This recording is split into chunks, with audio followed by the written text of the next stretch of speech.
Dear student, previous class में आपने Faraday का फर्स्ट लॉ सीखा था। ठीक है, अब मैं फैराडे का सेकंड लॉ आपको समझाता हूँ।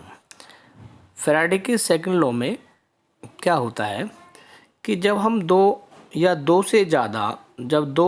से ज़्यादा इलेक्ट्रोलाइटिक सेल को आपस में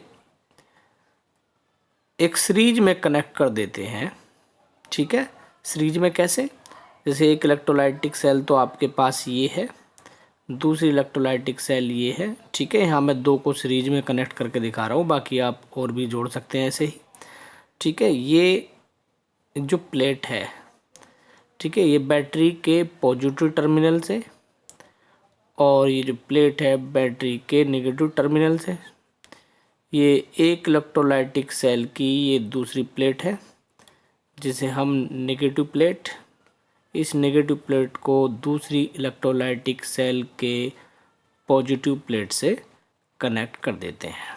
ठीक है, कनेक्ट करने के बाद जो ये प्लेट है इसको नेगेटिव टर्मिनल से जोड़ने के बाद ये दो इलेक्ट्रोलाइटिक सेल सीरीज में जोड़ दी गई। अब इसमें हम same amount of electric current pass करते हैं। इससे इलेक्ट्रिक करंट पास किया जाता है, तो जब इससे इलेक्ट्रिक करंट पास किया जाएगा तो दोनों सेल से होकर गुजरेगा। ठीक है, तो जब same amount of electric current pass किया जाता है तो कैथोड पर जो डिपॉजिट अमाउंट हैं वो उनके इक्विवेलेंट वेट पर डिपेंड करती हैं। ठीक है, तो ये मैंने लिखा है when the same quantity of electricity is passed through a solution of different electrolyte. मतलब इसमें डिफरेंट इलेक्ट्रोलाइट है, यहाँ सिल्वर नाइट्रेट सॉल्यूशन है, यहाँ कॉपर सल्फेट सॉल्यूशन है। इसमें सिल्वर की प्लेट है, यहाँ कॉपर की प्लेट है। ठीक है, और दो इलेक्ट्रोलाइटिक सेल को सीरीज में जोड़ा गया है।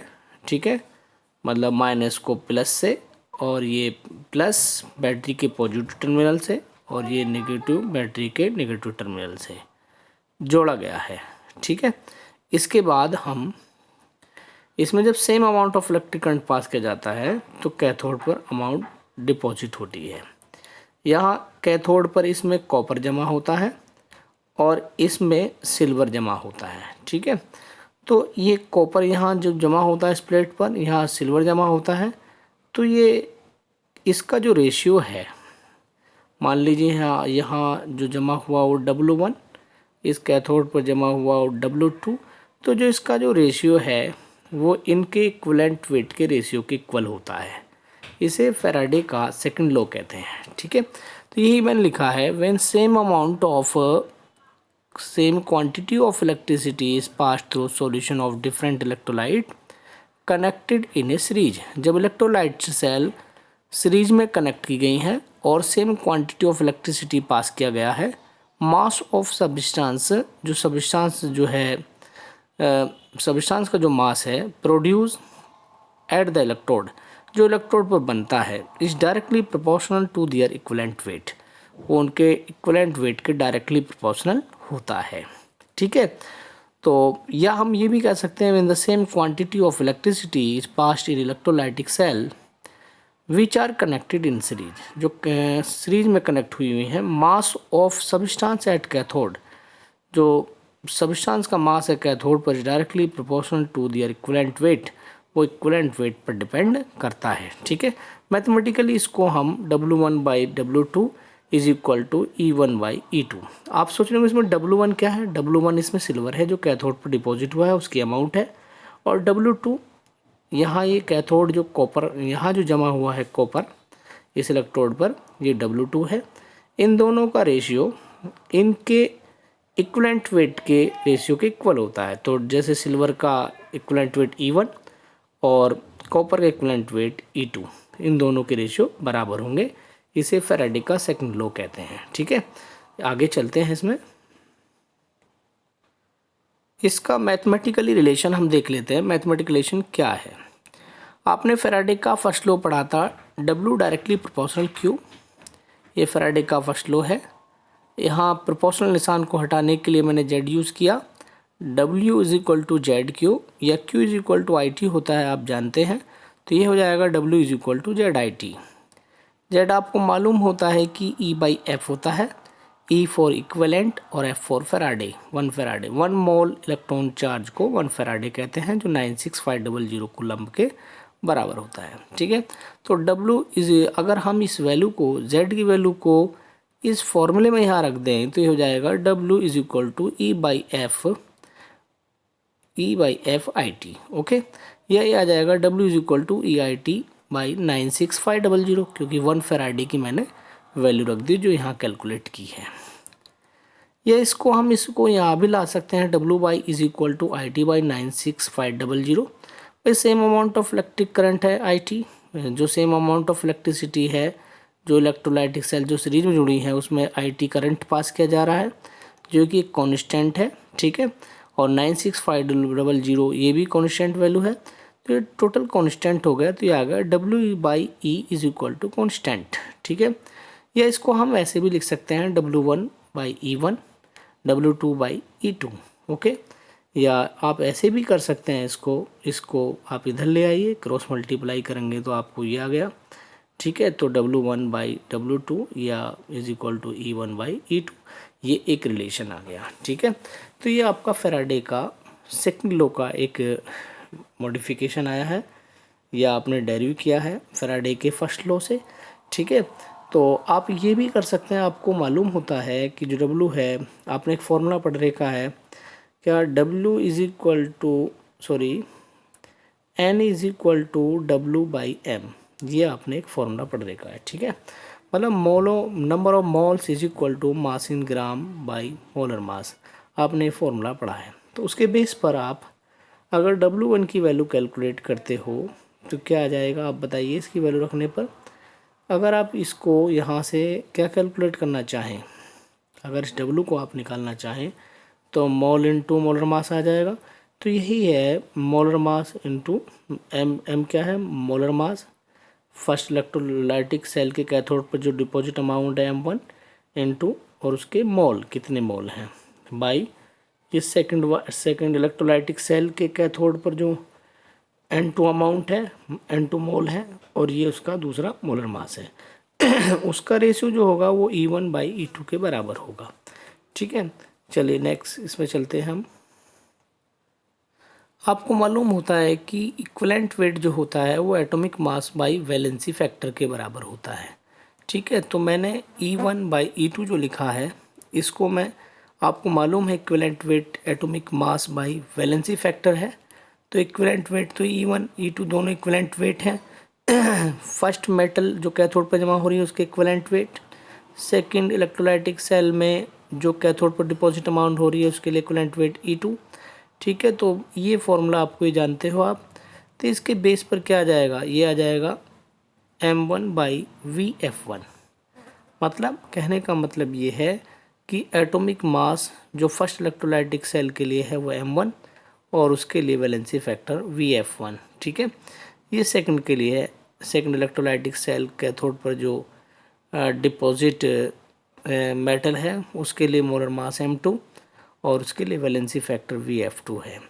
इसको आप देखोगे N1 जो N1/N2, N1/N2, M1/M2 is equal to, ठीक है, ये आप से ऊपर ले गए तो ये आपके पास ये आ गया M1 VF2/M2 VF1, या आप इसे क्रॉस कर सकते हैं M1 से M1 M2 से M1, तो यह क्या आ जाएगा N1/N2 is equal to VF2/VF1।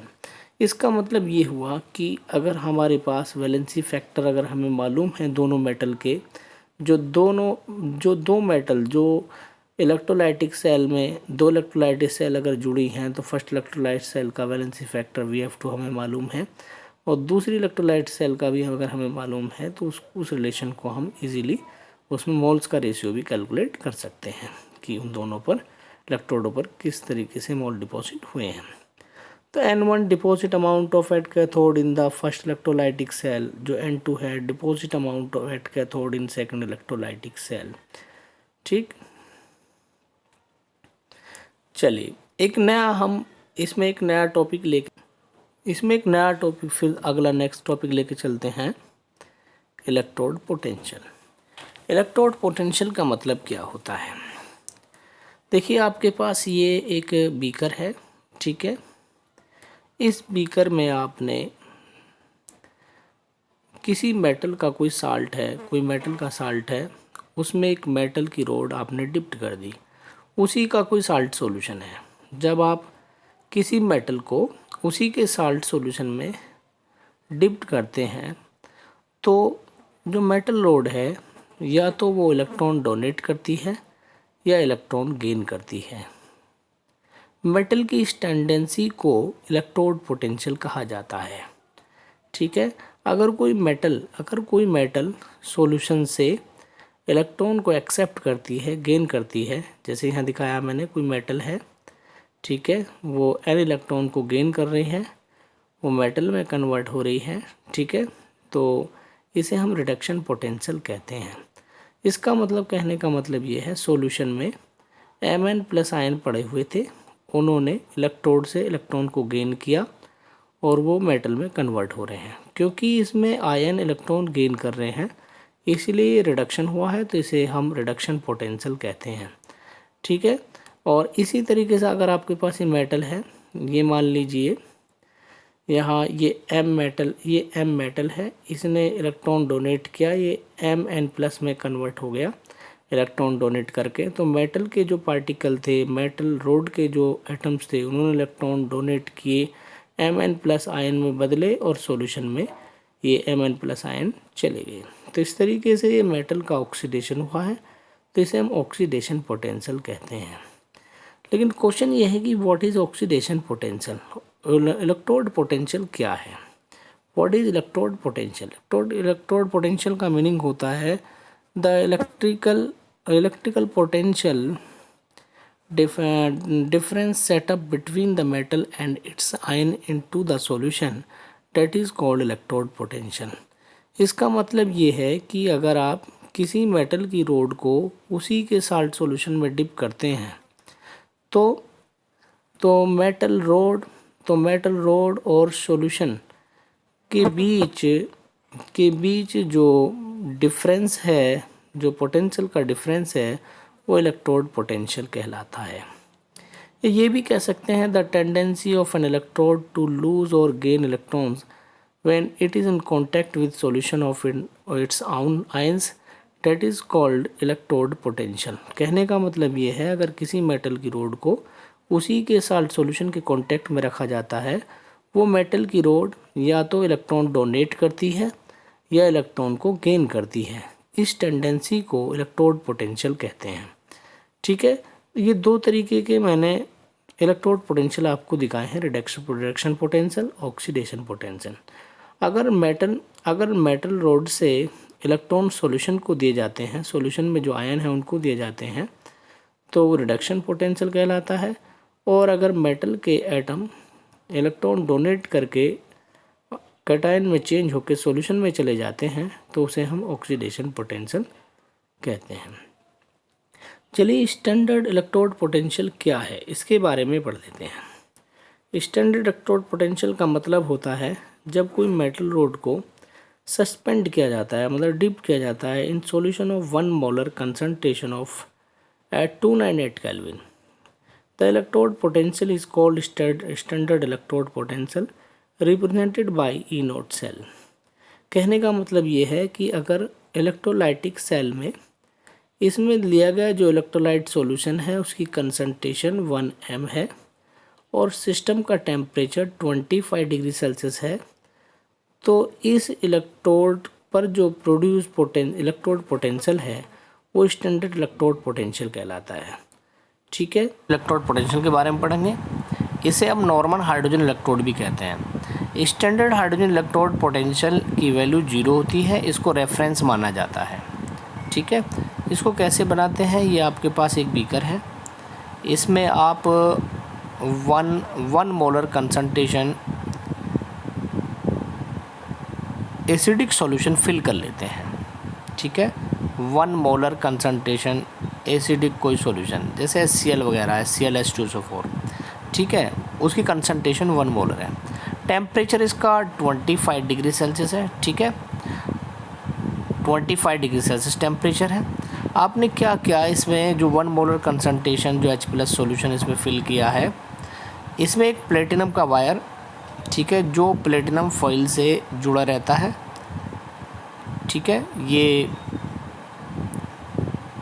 Coated with platinum black, इसकी एडजॉर्प्शन पावर अच्छी होती है। यहाँ से इसके चारों ओर एक ग्लास वेसल है, यहाँ से 1 एटमॉस्फेरिक प्रेशर पर कोई गैस पास की जाती है।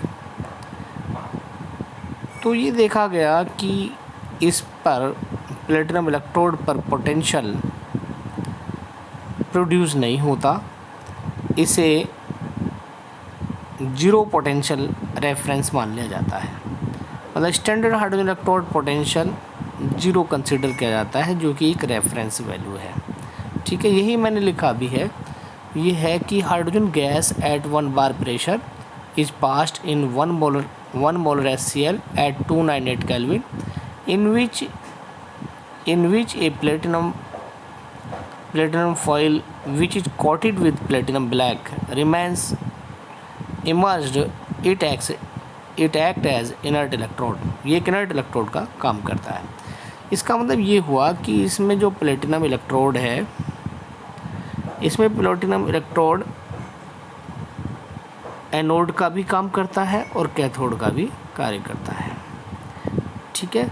तो इसको हम कैसे रिप्रेजेंट करते हैं उसको मैं बता देता हूँ, ठीक है। जैसे हमने प्लेटिनम लिखा, तो इसको आप अगर H+, ये आपका स्टैंडर्ड रिडक्शन पोटेंशियल है, स्टैंडर्ड रिडक्शन पोटेंशियल ये H2 में कन्वर्ट हो रहा है, इसकी वैल्यू 0 हो सकती है, या आप इसको ऐसे भी दिखा सकते हैं Pt, ओके, H2/2H+,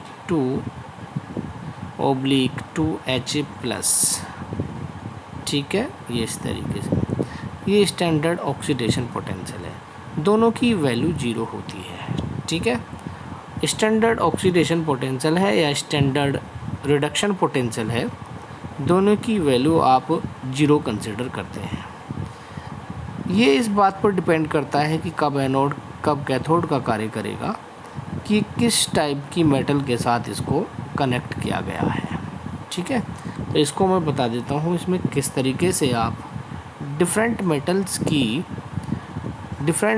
के स्टैंडर्ड ऑक्सीडेशन पोटेंशियल को कैलकुलेट करते हैं, ओके।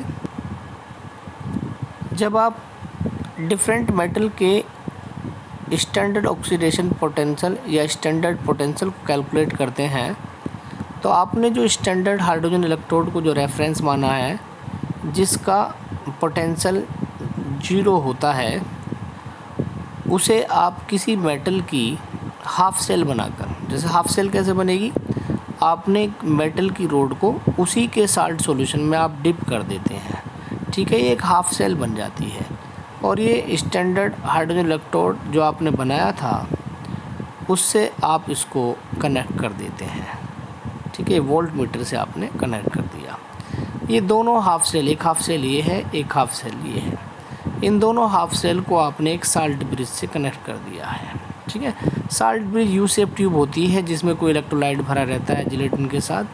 ये दोनों हाफ सेल में आयंस के नंबर को बैलेंस करता है, ठीक है। आपने ये इंटरनल सर्किट भी है, कंप्लीट करता है। अब इसमें आप क्या करते हैं कि इस वोल्ट मीटर पर दोनों इलेक्ट्रोडों, ये 2 इलेक्ट्रोड जो हैं, इन दोनों इलेक्ट्रोडों के बीच का जो डिफरेंस है, जिसे हम EMF कहते हैं, उसे आप कैलकुलेट कर लेते हैं, ठीक है। तो ये आया आपका जैसे standard oxidation potential of Zn+2 Zn/Zn+2 is 0.76 volt.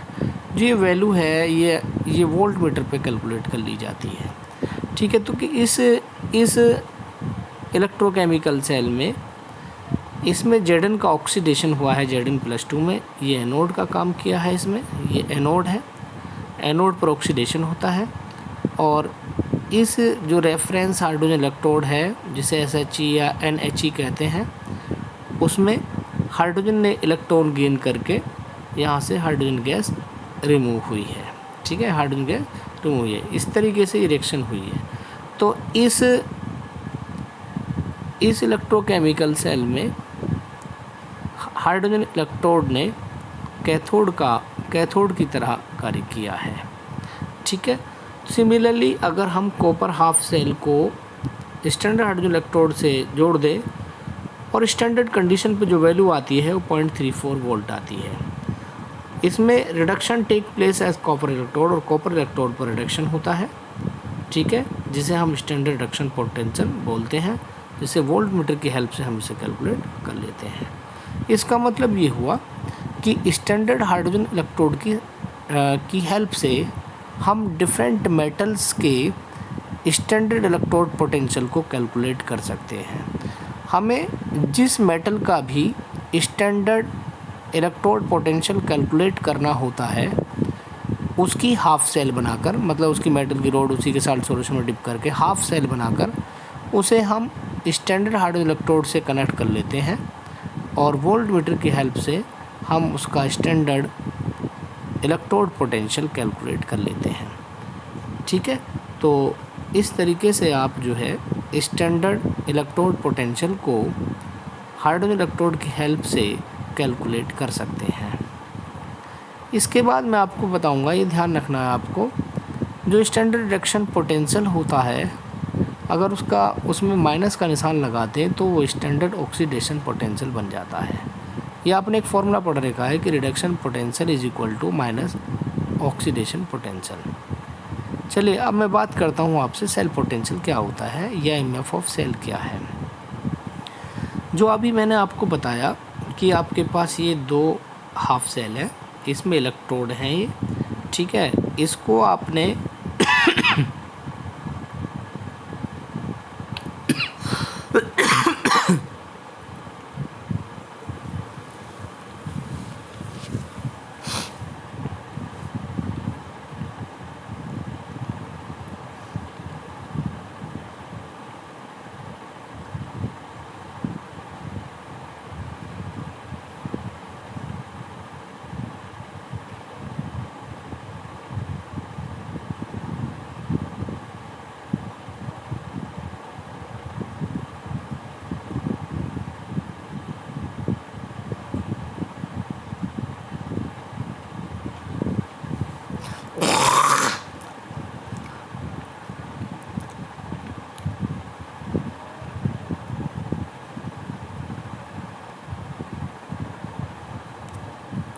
चलिए cell potential EMF of cell की बात कर लेते हैं। ये आपके पास जो दो इलेक्ट्रोड, अभी मैंने एक गैल्वेनिक सेल बनाई थी, ये इलेक्ट्रोड थे, तो इनको जो आपने कनेक्ट किया था एक वोल्ट मीटर से, ये दोनों मैंने साल्ट ब्रिज से जोड़े थे। तो इन दोनों इलेक्ट्रोडों के जो पोटेंशियल का डिफरेंस है, दोनों इलेक्ट्रोडों के पोटेंशियल का डिफरेंस जो है सेल का ईएमएफ कहलाता है। ठीक है, सेल का ईएमएफ कहलाता है। यही लिखा है the difference between the electrode potential of two half cell is called cell potential या सेल वोल्टेज या इलेक्ट्रोमोटिव फोर्स या ईएमएफ। डेनियल सेल का ईएमएफ 298 केल्विन टेम्परेचर पर 1.1 वोल्ट होता है स्टैंडर्ड कंडीशन पर। ओके, ईएमएफ को कौन कौन से फैक्टर्स हैं जो अफेक्ट कर देते हैं, जो चेंज कर देते हैं। रिएक्टेंट की नेचर क्या है, सॉल्यूशन जो लिया गया है इलेक्ट्रोलाइट की फॉर्म में उसकी कंसंट्रेशन क्या है दोनों हाफ सेल में, और टेम्परेचर क्या है। ये फैक्टर्स ईएमएफ को, सेल की ईएमएफ को चेंज कर देते हैं। ठीक है, आगे चलते हैं।